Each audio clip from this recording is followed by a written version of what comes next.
시험을 참는 자는 복이 있나니 이는 시련을 견디어낸 자가 주께서 자기를 사랑하는 자들에게 약속하신 생명의 면류관을 얻을 것이기 때문이라. 하나님은 영이시니 예배하는 자가 신령과 진정으로 예배할지니라.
허물과 죄로 죽었던 우리의 인생을 영 버리지 않으시고 예수님을 통한 하나님의 완전하신 사랑으로 우리를 구원하여 새 생명 주신 은혜 감사드립니다.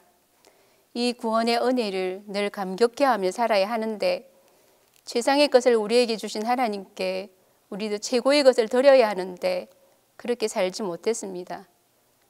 우리 내면의 주님을 주인 삼고 우리 가정의 주님을 왕으로 섬기고 살아야 하는데 그렇게도 살지 못했습니다. 하나님 용서하여 주시옵소서. 10분도 하나님 앞에 무릎으로 나아가지 못하고 축복을 바랬고 주일 하루만으로 종교생활 하면서 행복을 바랬고 정죄하고 판단하며 살아가는 저희들입니다. 하나님 불쌍히 여겨주시고 자비를 베풀어 주시옵소서. 신앙 지켜가기가 힘들어져 가는데 우리가 정신을 차리고 오실 주님을 믿음으로 맞이할 기름을 준비할 수 있도록 도와주시옵소서. 동신교회가 예배로 삶의 예배로 하나님께 영광 돌려드릴 수 있도록 인도하시고 축복하여 주시옵소서. 예수님 안에 영적인 자유와 기쁨을 누릴 수 있는 2023년 한 해가 되도록 역사하여 주시옵소서. 하나님, 세상이 많이 혼란스럽습니다. 전쟁으로, 내전으로, 자연재해로 수많은 영혼들이 고통을 당하며 죽어가는 현실 앞에 하나님의 뜻이 어디에 있는지 모르겠습니다. 하나님, 우리 나라를 지켜주시고 나라의 흥망성쇠가 주님의 손에 있사오니 우리 경제, 정치, 교육, 문화 이 어두움을 밝혀주시고 대통령을 비롯한 모든 위정자들이 하나님을 두려워하게 하여 주시옵소서. 하나님, 교회가 회개하고 빨리 하나님께로 돌이킬 수 있도록 도와주시옵소서. 교회를 다녀도 예수님을 만나지 못해 방황하는 우리의 자녀들을 불쌍히 여겨주시고 저들이 삶의 목적이 세상의 것이 아니라 오직 예수 그리스도이기를 원합니다. 하나님 만나 주시옵소서. 그리고 아픈 한우들을 위로하시고 치료하셔서 하나님께 소망 두고 살아가실 수 있도록 믿음 주시옵소서. 원치 않는 사고로 힘겨워하시는 분들을 하나님 품어주시고 위로하여 주시옵소서. 어렵고 힘들수록 주님을 찾고 찾게 하시고 그 안에 기쁨과 평안을 누릴 수 있도록 경험케 하여 주시옵소서. 무엇보다 내가 죽고 그리스도가 드러나는 삶으로 변화시켜 주시옵소서. 오늘도 말씀을 통해 주님의 엄밀한 엄승과 은혜가 있기를 원합니다. 영광의 부활을 소망하게 하시는 예수 그리스도 이름으로 기도드립니다.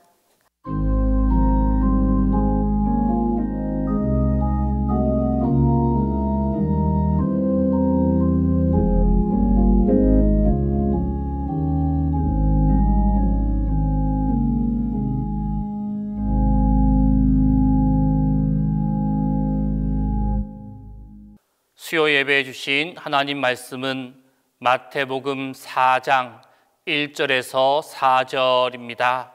신약 성경 마태복음 4장 1절에서 4절입니다. 그때 예수께서 성령에 이끌리어 마귀에게 시험을 받으러 광야로 가사 40일을 밤낮으로 금식하신 후에 줄이신지라.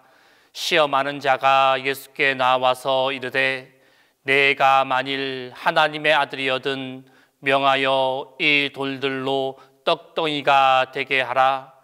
예수께서 대답하여 이르시되 기록되었으되 사람이 떡으로만 살 것이 아니요 하나님의 입으로부터 나오는 모든 말씀으로 살 것이라 하였느니라 하시니라.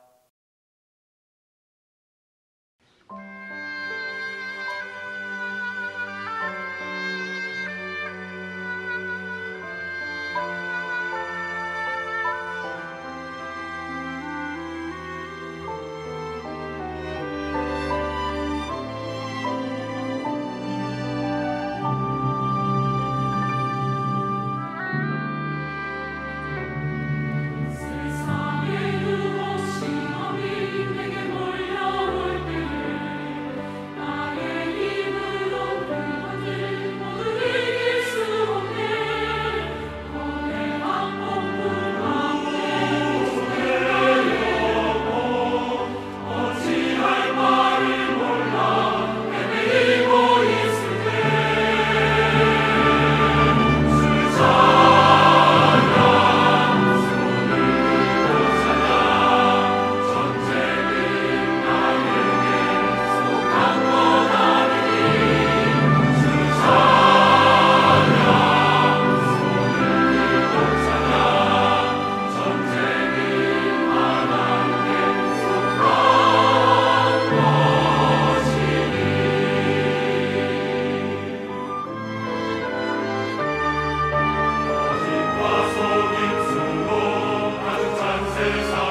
미국의 사막지대에는 방울뱀이 살고 있습니다.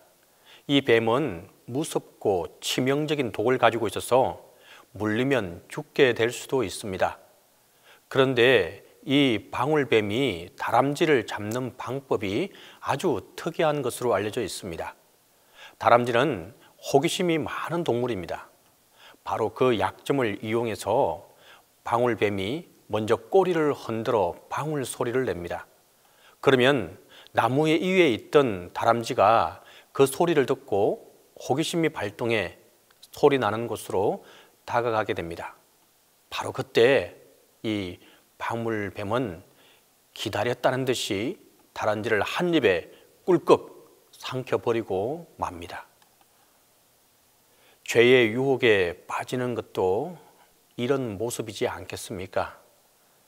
우리에게 달콤한 소리, 또 그럴듯한 소문, 가슴을 설레게 하는 말을 들으면 그걸 알아내려고 합니다. 그걸 또 내 눈으로 확인하고 싶은 욕망이 생기게 됩니다.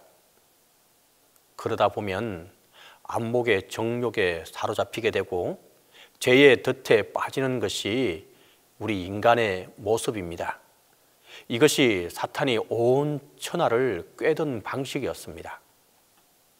인간의 죄는 먹음직하고 보암직하고 또 지혜롭게 할 만큼 탐스러운 것들로부터 다가온다는 사실입니다. 육신의 문제, 먹는 것의 문제, 물질의 문제로부터 죄의 유혹이 찾아오는 것입니다. 예수님께서 공생의 사역을 위해 먼저 세례 요한에게 세례를 받았습니다. 죄 없는 예수님께서 세례를 받으신 것은 하나님의 의를 이루기 위함이었습니다. 인간을 구원하기 위한 공생의 사역을 위해 죄 많은 인간보다 더 낮아지는 과정을 거친 것이었습니다. 그때 예수님께서 세례를 받으시고 물에서 올라오실 때 하늘 아버지의 음성이 들려오게 됩니다. 너는 내 아들이라, 내가 너를 기뻐하노라.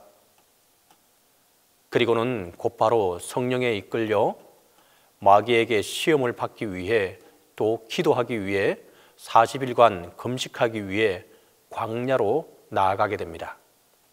예수님께서 마귀에게 시험 받으신 곳은 광야였습니다. 광야란 아주 척박한 환경에 도적과 정갈이 들끓지만 세상과 단절된 곳이고 또 세상의 소리가 들리지 않는 곳입니다. 바로 그곳에서 하나님의 말씀을 들을 수 있기 때문이었습니다. 우리도 때론 하나님께서 광야로 부르실 때가 있습니다. 직장의 문제, 사업의 문제, 건강의 문제, 물질의 문제로 우리를 광야로 부르실 때가 있습니다. 여태껏 의지하고 자랑하고 내세우던 것들을 모두 내려놓고 하나님만 붙잡게 하셔서 다시 깨어나도록 우리를 인도하시는 것입니다.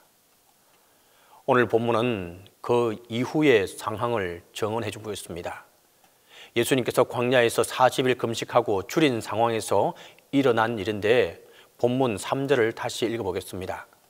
시험하는 자가 예수께 나와서 이르되 내가 만일 하나님의 아들이거든 명하여 이 돌들로 떡덩이가 되게 하라. 여기에 시험하는 자는 바로 사탄을 의미합니다. 에덴 동산의 아담과 하와를 유혹했던 그 마귀 곧 그 사탄과 동일합니다. 그때 사탄이 뭐라고 예수님을 유혹합니까? 내가 만일 하나님의 아들이거든 명하여 이 돌들을 떡덩이가 되게 하라라고 유혹하고 있습니다. 떡덩이란 밀가루를 물로 반죽하여 구워낸 타원형 빵입니다. 왜 하필 예수님 곁에 있는 돌들을 빵이 되도록 하라고 이 사탄이 유혹한 것이겠습니까? 40일간 금식하면서 굶주리셨기 때문에 배고픔을 해결해 보도록 한 것입니다. 중요한 것은 그 유혹이 예수님 주변에 있는 돌들로 빵을 만들어 보라는 것이었습니다. 유혹은 멀리 있는 것이 결코 아닙니다. 우리 가까이, 아주 가까이에 있는 것들로 유혹을 하는 것입니다. 육체의 허기를 채우도록 육신의 정욕과 안목의 정욕과 이생의 물욕을 채울 수 있는 것들로 말입니다. 그런데 그렇게 굶주림을 해결하라는 유혹은 아주 일차적인 의미를 해석합니다. 사탄의 유혹한 그 유혹을 더 깊게 해석한다면 그런 의미가 담겨 있는 것입니다. 예수님은 돌을 빵으로 만들 수 있기 때문에 그 능력을 개인적인 욕구를 해소하는 데 사용하도록 하라는 유혹이었습니다. 마귀가 예수님의 공생의 사역의 초점을 허틀어 버리려고 개인의 사사로운 이익을 위해 사용토록 하라는 전략이었습니다. 하나님의 소유라고 우리가 기도를 드리지만 물질의 유혹 앞에 하나님의 것을 구분하지 못한 채 나를 위해 더 쌓고 채우도록 하는 유혹이 바로 그것입니다. 하나님께서 내게 건강을 주시고 남들보다 남다른 재능을 주셨다면 그것으로 하나님 나라를 위해 헌신토록 하기 위함입니다. 그것으로 육신의 정욕만 채운다면 그것 또한 유혹에 넘어가는 모습입니다. 우리는 그와 같은 사탄의 2차적인 유혹에도 영적인 눈을 뜨고 사는 자들이 되어야 할 것입니다. 그런데 예수님께서는 마귀의 그 유혹을 어떻게 이겼을까요? 본문 4절을 다시 한번 읽겠습니다. 예수께서 대답하여 이르시되 기록되었으되 사람이 떡으로만 살 것이 아니요 하나님의 입으로부터 나오는 모든 말씀으로 살 것이라 하였느니라. 예수님께서는 마귀의 유혹을 신명기 8장 3절 말씀을 인용하셔서 물리치시게 됩니다. 너를 낮추시며 너로 줄이게 하시며 또 너로 알지 못하며 내 열조도 알지 못하던 만나를 내게 먹이신 것은 사람이 떡으로만 사는 것이 아니요 하나님의 입에서 나오는 모든 말씀으로 사는 줄을 너로 알게 하려 하심이니라. 예수님께서는 그 말씀을 늘 항상 기억하면서 마귀의 유혹을 물리치신 것이었습니다. 우리의 심령에도 하나님의 말씀이 깃들어 있으면 예수님처럼 사탄의 유혹을 물리칠 수 있게 될 것입니다. 내 심령에 말씀이 있으면 빵과 먹을 것과 물질의 유혹 앞에도 기꺼이 이겨내게 하시는 주님의 능력이 함께하게 될 것입니다. 내 심령에 말씀이 살아있으면 사사로운 내 영광보다 하나님의 영광을 바라보며 나를 드릴 수 있게 된다는 것입니다. 그렇기에 오늘 본문은 주님께서 우리에게 베푸시고자 하는 은혜가 있습니다. 사탄은 지금도 우리를 유혹하지만 주님의 말씀으로 이겨내게 하시는 은혜를 베푸신다는 점입니다.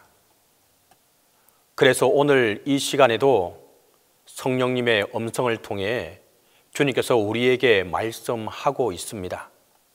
사랑하는 아들아, 사랑하는 딸아, 하나님께서는 너의 영혼을 바르게 세우기 위해 광야로 부르실 때가 있지 않겠느냐.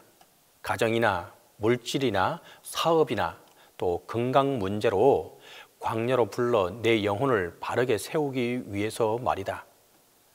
사탄은 지금도 너에게 가장 가까운 것이나 사람들로 너를 유혹하고 넘어뜨리려 한다는 걸 잊지 말도록 해라. 나무 위에 있는 다람쥐라는 나무 밑에 방울뱀 소리를 통해 유혹에 오듯이 말이다. 지금도 사탄은 너의 육신의 정욕과 안목의 정욕과 이생의 자랑거리들을 통해 유혹한다는 것을 기억했으면 좋겠구나. 그러니 내 사랑하는 딸아, 내 사랑하는 아들아, 너는 예수님처럼 오직 말씀을 내 심령에 모시고 사탄의 유혹을 이겨내야 한다. 공생의 사역을 위해 집중해야 할 예수님을 개인적인 정욕을 채우도록 마귀가 유혹할 때 예수님은 말씀으로 물리치지 않았더냐?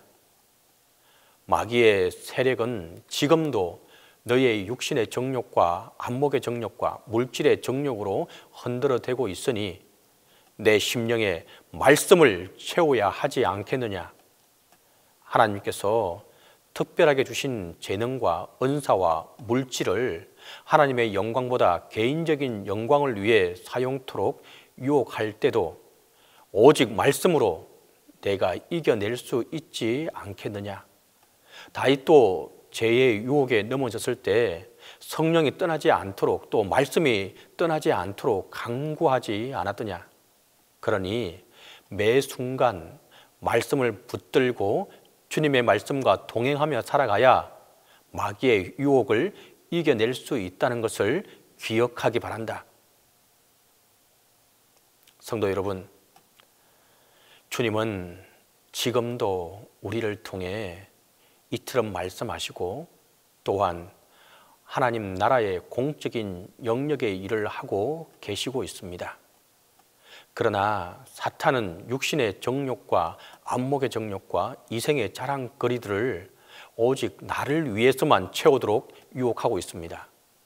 그러나 우리 예수님은 오직 말씀 안에 거하셔서 사탄의 유혹 앞에서 굴복하지 않고 이겨내셨습니다. 오늘 저와 여러분들도 어떤 유혹이 우리 앞에 다가올지라도 먼저는 하나님 나라의 영광을 위해 기꺼이 우리를 내려올 수 있기를 바랍니다. 그것이 하늘의 신령한 영생의 복과 땅의 기름진 복을 누리는 길인 줄 믿으실 수 있길 바랍니다. 사순절을 맞이하는 이 시점에 우리에게도 여러 가지 시험이 다가올 때에 성령의 도움으로 또한 말씀이 우리 안에 늘 있으므로 승리할 수 있는 동신교회 모든 성도들이 될 수 있기를 간절히 바랍니다. 기도하겠습니다. 사랑과 은혜가 많으시고 좋으신 아버지 하나님, 은혜와 사랑을 감사하고 감사합니다. 주님, 이제 사순의 계절이 시작이 되고 접어들게 됩니다. 주님, 바로 이때에 우리 또한 예수님과 같이 사단의 시험에서 이김을 받을 수 있도록 도와주시옵소서. 우리가 다른 것으로 이기는 것이 아니라 우리 속에 거하는 하나님의 말씀으로 우리가 이겨나갈 수 있도록 하나님 함께 하시고 도와주시옵소서. 정교인 성경 500독을 통해 우리가 성경을 접하며 나아가고 있습니다. 진정으로 말씀이 우리 안에 살아서 역사하는 것이 무엇인지를 경험하는 이번 사순절이 될 수 있게 주님 함께해 주시옵소서. 이 모든 말씀을 우리 주 예수 그리스도의 이름으로 간절히 기도드립니다.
이제는 우리 주 예수 그리스도의 은혜와 하나님의 사랑과 성령의 교통하심이 사탄의 시험에서 말씀으로 승리하며 나아가기를 원하는 동신교회 모든 이들에게 이제부터 영원토록 함께 있기를 간절히 축원하옵나이다.